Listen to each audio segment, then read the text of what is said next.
আলহামদুলিল্লাহ ওয়াসসালাতু ওয়াসসালামু আলা রাসূলিল্লাহ ওয়া আলা আলিহি ওয়া সাহবিহি ওয়া মাওয়ালা আম্মা বা'দ। সম্মানিত দর্শক শ্রোতা, ফিতনা ফাসাদ সৃষ্টি হলে আপনি কি করবেন?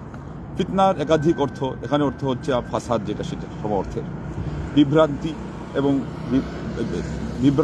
ব্যতিক্রম, তারপরে বিপর্যয়, বিপদ আপদ, নানাবিধ সমস্যা, জয় ঝামেলা আমরা যাকে বলি, দাঙ্গা হাঙ্গামা সহ মনোমালিন্য এবং অনৈক্য, অসহযোগ, এগুলো সব ফিতনার ভিতরে সামিল। আপনি নিজে ধর্ম পালন করতে পারছেন না, মন মানছে না, বিভিন্ন ধরনের পারিপার্শ্বিক চতুষ্পার্শ্বের প্রতিবন্ধকতা, শত্রুতা, হিংসা, বিদ্বেষ, নানাবিধ সেই অশান্তির দামামা দাউ দাউ করে চলছে, সব ফিতনার ভিতরে সামিল।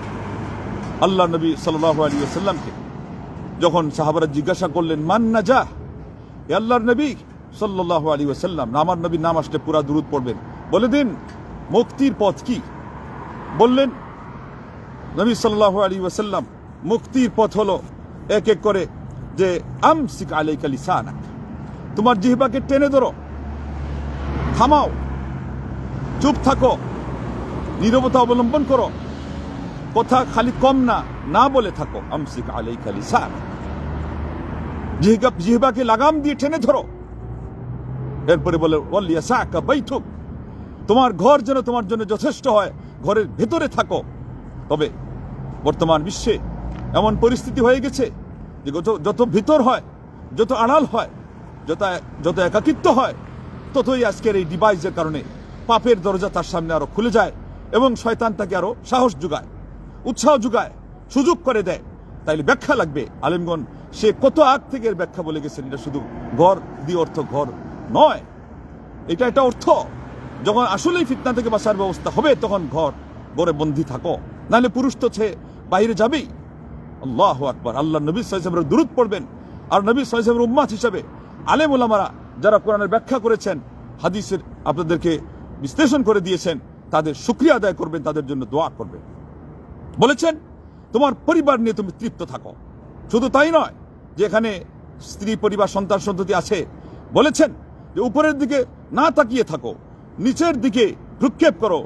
আজকে আমরা অনেক সংবাদ পাই, সংসার শেষ হয়ে যায়, সুখ সামগ্রী, ভোগ সামগ্রী, অনেক উম্মতের ব্যাখ্যা সহ, উম্মতের মানে কি বিজ্ঞ প্রাজ্ঞ আলেমদের ব্যাখ্যা সহ না নিলে হাদিসই বুঝবেন না, পথ পাবেন না, স্বাভাবিক অবস্থায় ঠিক থাকতে পারবেন না। ফিতনাতে নিজেকে ধরে রাখা এবং আল্লাহর পথে অটল রাখা আপনার জন্য কঠিন তো কঠিন, অসম্ভব হয়ে যাবে। যে 4টা পয়েন্ট বললাম, ঘরের মধ্যে থাকা মানে কি? বন্দী থাকা যখন উপকার হয়, তারপরে নিজের পরিবার নিয়ে তৃপ্ত থাকা। এখানে আবার 2টা দিক, সন্তান সন্ততি, স্ত্রী পরিবার, সাথে ধন সম্পদ যাটুকু আল্লাহ দিয়েছেন এটারই। আজকে সেই ক্যাবিনেট নিয়েই আপনার দ্বন্দ্ব লেগে যায়, আজকে গয়নাগাঠি নিয়ে দ্বন্দ্ব লেগে যায়, সুকেশের ওই চেহারা দেখতেই দ্বন্দ্ব লেগে যায়, ফ্রিজের ইয়েটা চোখে পড়তেই তার দৃশ্যটা ফিতনা শুরু হয়ে যায়, ভিতরের মধ্যে মানে সেই মুছল খেয়ে খাওয়া শুরু হয়ে যায়, খিচুনি শুরু হয়ে যায়। What is this? হোয়াই? এটা কি? এটা কেন?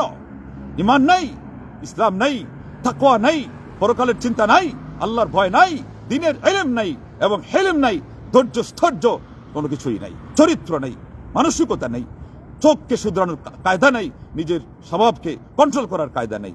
যার ফলে একটা ক্ষুধা হয় পেটের, জটের, আর একটা ক্ষুধা হয় চোখের, আর একটা ক্ষুধা হয় সেই নাকের।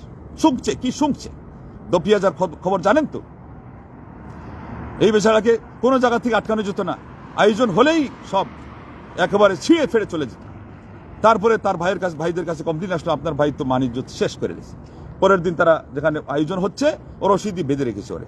কিন্তু ওই দপিয়াজা যখন পরিবেশন করা হয়, ওর ঘ্রাণটা নাকে আসতে না আসতে রশ্মি সব ছিঁড়ে বিড়ে দপিয়াজা দিলরে ভাইকে সেই জায়গায় হাজির। বাঁধলে হবে না, তাকে আগ থেকে প্রশিক্ষণ দিতে হইতো, তখন রশি দিয়ে বাধা লাগতো না, এমনি সে বাঁধনে এসে যেত, আয়ত্তে এসে যেত, সে কন্ট্রোলে এসে যেত। আজকে তারবিয়া নেই, আজকে প্রশিক্ষণ নেই, আজকে ইলম ওই পরিমাণে যেটা প্রয়োগ করার কথা ওই মানে ওইভাবে সেটা আজকে নাই, যার জন্য সকল সমস্যা। আল্লাহ নবী সাল্লাল্লাহু আলাইহি ওয়াসাল্লাম একটা হাদিসকেই একটু সবিস্তারে যদি আমলে আনা যেত, কত সমস্যার সমাধান হয়ে যেত। আজকের এই কঠিন ফিতনার যুগে আমাদের সমস্যা সমাধান হয়। আল্লাহ নবী সাল্লাল্লাহু আলাইহি ওয়াসাল্লাম বলেন নাই, মিন হুসনি ইসলামিল মারই তারকুহু মা লা ইয়ানি, কারো ইসলাম আনা, আল্লাহর সাথে সম্পৃক্ত হওয়া, ইসলামের মাধ্যমে বৈশ্য তার কন্ট্রাক্টে যে আমি তোমার দিন মেনে নিলাম, এটার সৌন্দর্য আছে, মেনে নেওয়ার একটা মাপ আছে, মাত্রা আছে, সৌন্দর্য আরেকটা। বলছেন যে অনর্থক কথা বলবে না, তার যেখানে কোনো দায়ভার নেই সেখানে কথা বলবে না। আর বাস্তবে দেখা গেছে যারা যেখানে দায়িত্ব নেই এখানে কথা বলে, নাক গলায়, সেটা নিয়ে চিন্তা করে ওদের আসল নিজের ন্যায্য দায়িত্বের মধ্যে গাবলা থাকে, ত্রুটি থাকে, মারাত্মক পর্যায়ের খামখেয়ালি থাকে। তারপরে বললেন অবকি আলা খাতিআতিক, তোমার পাপের উপরে তুমি কান্না করো। আজকে চোখের পানি মুছে গেছে, চোখের পানি শুকিয়ে গেছে। আল্লাহ রাব্বুল আলামিন বলছেন ফালিয়াদহাকু কালিলান ওয়ালিয়াবকু কাসীরান জাযাআন বিমা কানু ইয়াকসিবুন, তারা যেন কান্নাকাটি বেশি করে হাসাহাসি কম করে, তাদের সেই কামাই অনুযায়ী বদলা দেওয়া হবে, যেটাই করবে সেটাই পাবে। কাঁদলেও এটা একটা আমল, এটা বদলা পাবে। হাসলেও সীমার বাহিরে যদি হাসে এটা খেসারত পোহাতে হবে। এবং অট্ট হাসিতে মানুষের অন্তর মরে যায়। এমনকি আরেক হাদিস সাল্লাল্লাহু আলাইহি ওয়াসাল্লাম বলছেন ইয়াকা ওয়াদ-দাহিক, তুমি হাসবা না, বেশি বেশি হাসবা না, ফাইন্না কাসরাতাদ দাহিক তুমিতুল কলব, বেশি হাসাহাসিতে অন্তর, সেই হাসি অন্তর মেরে ফেলে। আজকে বেশিরভাগ মানুষের অন্তর মরে গেছে এই হাসাহাসির ভিতরে। বেশি খুব আনন্দ করা, উল্লাসে ফেটে পড়া, এনজয় করা, টাইম পাস করতে গেলে এইভাবে হচ্ছে না ওইভাবে করা, এগুলো কি মুসলমানদের জীবনে এগুলো ছিল? যারা আগে উন্নতি করেছে তারা এইভাবে করেছে।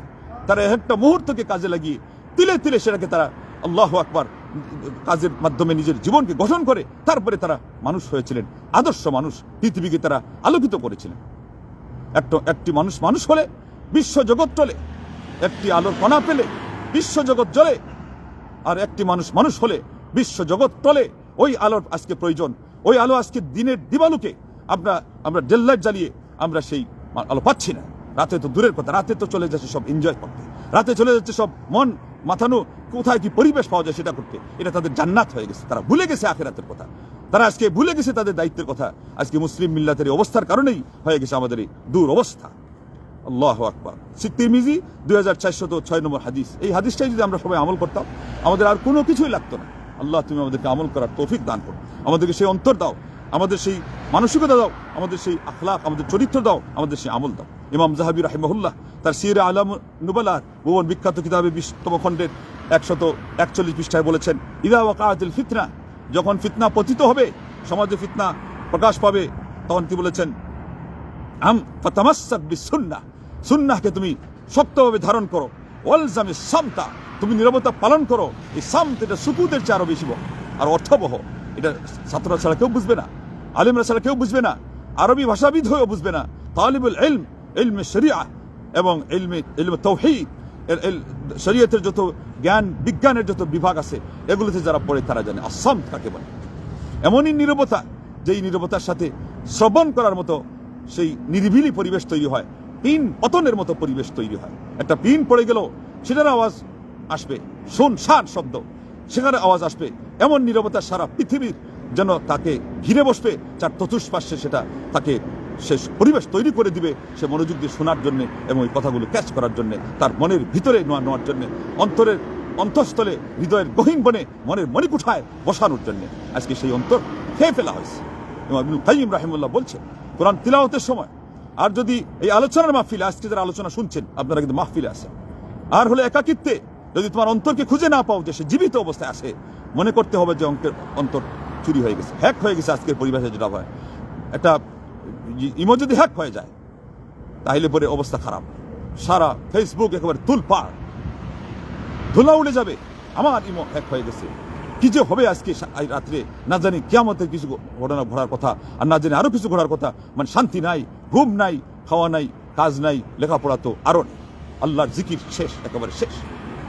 সালাতের পরে হোক, সকাল সন্ধ্যায় হোক, একটু ফিস ফিস করে মনোযোগ সহকারে যেভাবে জিকির পড়লে মন তৈরি হয়, মগজ শান্ত হয়, অন্তর কলিজা পর্যন্ত প্রশান্তিতে ভরে যায়। আজকে সেই জিকির নেই। আলা বিযিকরিল্লাহি তাতমাইন্নুল কুলুব, সূরা রাদের 28 নম্বর আয়াতে আল্লাহ পাক বলেছিলেন আল্লাহর স্মরণে জেনে রাখো সবাই আসো যে যেখানে আল্লাহর স্মরণে অন্তঃকরণ প্রশান্তিতে ভরপুর হয়ে যায়।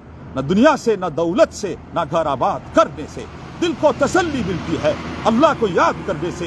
সারা পৃথিবী দিয়ে নয়, পৃথিবীর মধ্যে যা কিছু অট্টালিকা এবং বাগান বাগিচা আবার ব্যাংক ব্যালেন্স সহ যত ভোগ সামগ্রী আছে সব কিছুর শান্তি এই জায়গায় থাকবে না যেখানে একটাই শুধু আল্লাহর জিকিরের মতো ইবাদতের মাধ্যমে শান্তি পাওয়া যায়।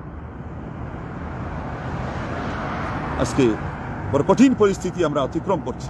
ফিতনা তো উদাহরণ দিতে গেলামই না, ফিতনার মধ্যে ইদানিং যা দেখলাম আল্লাহর জিকিরটা করবো, উত্তম জিকির লা ইলাহা ইল্লাল্লাহ জিকির করে দেখেন না, এখন থেকে অভ্যাস করেন।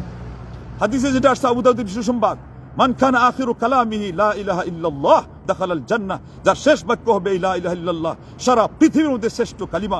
মুসা আলাইহিস সালাম বলেছিলেন না, আমাকে একটা খাস শব্দ দেন, বিশেষ শব্দ, এটা দিয়ে আমি আল্লাহকে স্মরণ করবো। আল্লাহ কি দিয়েছিলেন এই হাদিসটা কোন আলিমের জানা নাই। আর এর বাহিরে একটা হাদিস নিয়ে আসুক, তাওরাত থেকে নিয়ে আসুক, জবুর থেকে নিয়ে আসুক, গালগল্প থেকে নিয়ে আসুক, যে এটা ব্যাকগ্রাউন্ড আছে, এটার মধ্যে কোন একটা সালাফে সালিহিন যারা তারা আমল করেছেন, আমি সেটার মধ্যে কান দিব। এর আগ পর্যন্ত কান দিবেন কেন আপনি? সর্বোত্তম জিকির লা ইলাহা ইল্লাল্লাহ কিনা, এটা যদি প্র্যাকটিস করেন, আমলে আনেন, আল্লাহ রাব্বুল আলামিন কবুল করলে এই লা ইলাহা ইল্লাল্লাহ দিয়ে আপনাকে তিনি শেষ বিদায় দিবেন, এবং এটা হলে দাখালাল জান্নাহ, জান্নাতে প্রবেশ করবেন। এটা নিয়ম, যে যেটার উপর জীবন করবে তার মরণ সেটার উপর হবে। গানের শ্লোক যারা রয়েছে, কত মানুষের ওইভাবে তাদের ওই গানের সুর আওড়াইয়া আওড়ে মরণ হয়ে গেছে। মা তার সামনে গিয়ে বলছে, বাবারে একবার কালিমাটা কস না, কেঁদে জার জার হয়ে গেছে। ছেলে কালিমা পড়তে পারবে না, কেন পারবে না? তার আমলের সেই টান হচ্ছে ওইদিকে, আল্লাহ রাব্বুল আলামিনের বিধান হচ্ছে ওইটাই, যে তার জীবনকে যেটার উপরে বেশি সময় পাস করার মাধ্যমে গঠন করবে, তার মরণ সেই জিনিসের উপরে। কান খাড়া করে আজকের এই যারা ইয়াং বয়সের হোক, এমনকি বৃদ্ধ বয়সের, কি নারী কি পুরুষ, আবাল বনিতা, দিনে কোনো বিশেষ ছাড়া, বিশেষ বিষয় ছাড়া যারা মোবাইলের মতো সারাক্ষণ সময় কাটাচ্ছ, তোমাদের মরণের সময় তোমরা কি চাও এটা এখান থেকে নিয়ে নাও। কিসের উপরে মরণ হোক, কি শুনতে অবস্থায় মরণ হবে, কি বলতে অবস্থায় মরণ হবে, কি দেখা অবস্থায় মরণ হবে, তোমার আজকে এখান থেকে সমাধান। মান সাব্বা আলা শাইইন সাবা আলাইহি ওয়া মান সাবা আলাই শাইইন হারামা আলাইহি ওয়া মান হারামা আলা শাইইন মাতা আলাইহি। কৌশল, যৌবন, প্রৌঢ়, বৃদ্ধ অবস্থা পর্যন্ত আরবি জ্ঞানীরা এটা সিরিয়াল করে দিয়েছেন, বিন্যাস করে দিয়েছেন। মরণ এটা হলো শেষ রেজাল্ট, এর আগ থেকে যেটা করা হবে ওইটা হলো পরীক্ষার রেজাল্টের মতো করে সেখানে গিয়ে সেটা প্রকাশ পাবে। আল্লাহু আকবার। আল্লাহ যদি কাউকে বেইজ্জত না করতে চান, হয়তো দুনিয়াতে প্রকাশ পাবে না, কিন্তু হিসাব আল্লাহর কাছে কড়াই গণ্যা একদিন তো দিতেই হবে। জীবন আমরা কোথায় নষ্ট করছি, সময় আমরা কোথায় ব্যয় করছি? কালকে আমাদের 4টা বর্ষের মধ্যে এটা কি নাই? আদম সন্তানের পা নড়বে না 50,000 বছর মেয়াদি সেই দিনের মধ্যে। জমিন তামার, আর সূর্য হয় আদমাইল আল্লাহ, এই এতটুকু, এক বিগত একটা সুরমাদারির মতো, সুরমাদারির টাটার মতো। একটা হলো সে কতটুকু, সে তার জীবন কোথায় ব্যয় করেছে, 2 তার যৌবন কোথায় ব্যয় করেছে, 3 সে কি পরিমাণ সে কোথা থেকে সম্পদ আয় করেছে, কোথায় কোন পথে ব্যয় করেছে, 4 সে এই কি পরিমাণ ইলম শিখেছিল আর কি পরিমাণ আমল করেছিল। তারপরে 5 তোমার একটা প্রশ্ন আসবে, যে পারে নাই তাকে, যে তুমি কোথায় ছিলা? সে বলবে আমি কিছুই জানি না। বলবে যে জানান, পড়াও নাই, পড়ার চেষ্টাও করে নাই। আর যাকে যে উত্তর দিবে তাকে বলে তুমি কিভাবে উত্তর দিলা? সে বলবে কারাতু কিতাবাল্লাহ ফাআমানতু বিহি ওয়া সাদ্দাকতু, আমি আল্লাহর কালাম পড়েছি, এর উপর ঈমান এনেছি, আমি তাকে সত্য বলে জেনেছি। এখানে আমার নোট আছে। ফিতনা, যে ফিতনা আজকে কিতাব পড়তে মানা করে, বলে যে কিতাবে ইলম লাগবে না, ওটা হলো মারিফতে ইলম লাগবে। এই করতে করতে লা ইলাহা ইল্লাল্লাহ যে আফদালু জিকির, এটাকে ছিঁড়ে ফেড়ে 2 টুকরা করেছে। লা ইলাহা আলাদা করেছে, ইল্লাল্লাহ আলাদা করেছে। তারপরে হামজার মধ্যে তার জরবের নাম দিয়ে, আসলে ওইটাই হলো শয়তানি। কয়েছে শয়তান তাড়ানোর জন্য বলে ইল্লাল্লাহ মারে, আসলে ওখানে তো শয়তানি। কেননা আল্লাহর কালিমাকে, তৌহিদকে ছিন্ন ভিন্ন করে 2 টুকরা করা, নবীর সুন্নাহকে সেখানে কলুষিত করা, এর চেয়ে শয়তানি আর কি? এরপরে বলে ওইটা লা ইলাহা ইল্লাল্লাহ সাধারণ মানুষের জিকির, ইল্লাল্লাহ এটা বিশেষ মানুষের জিকির, আর আল্লাহ আল্লাহ এটা হলো আরো বিশেষ। এটা হু কাদের? হু তো শয়তানদের, তাহলে হু সরাসরি হবে শয়তানদের জিকির। এমনকি এই পর্যন্ত পৌঁছে গেছে, কয় যে লা ইলাহা ইল্লাল্লাহ বান্দাদের জিকির, আর মুহাম্মদ হলো আল্লাহর জিকির। আল্লাহ নাকি নবীকে স্মরণ করবে। এবং রাসূলুল্লাহ চাঁদপুরি সাহেবের কাছেটা আছে, 40 লক্ষ বছর আল্লাহ এই মোহাম্মদ নামে জিকির করছেন। এরপরে 2 ফুটা অশ্রু পড়ে গেছে আল্লাহ, তারপরে নবীর অভিমান ভাঙছে। তখন কি ইয়া আল্লাহ বলার পরে আল্লাহ বলেন যে আমার জীবন সার্থক। এরা এরা এরা কিভাবে মুসলমান থাকে? এটা কি ইমান থাকার কিছু রাখছে? ইমানের শিকড়, মানে আল্লাহকে বান্দাকে আল্লাহ বানিয়ে তারপরে 40 লক্ষ বছর ওনাকে আল্লাহর নবীর বন্দেগীর মধ্যে তারা অতিবাহিত করাই দিচ্ছে। এটা কোন কথা? আসমানে আছে না জমিনে আছে? এই হলো বাজে। সে সমস্ত ইলম চর্চা করলেও, বাজে ইলম চর্চা করলে দুরবস্থা। এই জন্য খালি ইলম চর্চা করলে হবে না, যেটা ফিতনা, যেটা গুমরাহি। আল্লামা ইকবাল বলছেন, আল্লাহ সে করে দূর তো তালিম ভি ফিতনা, আমলাক ভি औलाद ভি জাগির ভি ফিতনা, নাহক কে লিয়ে উঠে তো শমশির ভি ফিতনা, শমশির হি কিয়া নারায়ে তাকবীর ভি ফিতনা। আর ফিতনা আল্লাহ ছাড়া এবং সঠিক দিন ছাড়া যেটা করবেন ওটা দিনের নামে চর্চা করলো ফিতনা। সেই জন্য আজকে আমাদের সমাজে দিনের নামে যারা কাজ করছে, কথা বলছে, তাদেরও দেখা যায় ফিতনা পেয়ে গেছে। এই ফিতনা থেকে বাঁচার জন্য আগে ঈমান খাঁটি করতে হবে, নিয়ত বিশুদ্ধ করতে হবে, এবং সঠিক ইলম অর্জন করে সুন্নাহ মোতাবেক আমল করতে হবে, সময়কে কাজে লাগাইতে হবে। এটা একটা সুবর্ণ সুযোগ, গোল্ডেন অপরচুনিটি। পুরা দুনিয়া দুনিয়াটাই আল্লাহ দিয়েছেন এই জন্য আমানত, এবং তার জব এবং ডিউটি আমাদের সাথে লাগিয়ে দিয়েছেন তার ইবাদত করা। আল্লাহ রাব্বুল আলামিন যদি আমাদেরকে তৌফিক না দেন আর আমরা যদি সচেষ্ট না হই, তাহলে সারা জীবনই বৃথা। মহান রব্বুল আলামিন তোমার আসমা হোসেনা ওসিলাতে দোয়া করছি আল্লাহ, সকল ফিতনার সমাধান হয়ে যাবে, আমাদের জীবনটাও সার্থক হয়ে যাবে। জীবনের উদ্দেশ্য মর্ম বুঝে আমরা যদি সঠিকভাবে এটাকে পালন করতে পারি, এটাকে আমরা পরিচালনা করতে পারি। আল্লাহ তুমি আমাদেরকে তৌফিক দান করো, গুনাহ খাতা মাফ করে দাও, বিপদ দূর করো, দুনিয়া আখিরাতে আমাদেরকে সফল করো, জান্নাতুল ফিরদাউসের পাথে অর্জন করার তৌফিক দান করো এবং আমাদেরকে জান্নাতুল ফিরদাউস নসিব করো। আমিন। ওয়া আখিরু দাওয়ানা আনিল হামদুলিল্লাহি রাব্বিল আলামিন। ওয়াসসালামু আলাইকুম ওয়া রাহমাতুল্লাহি ওয়া বারাকাতুহু।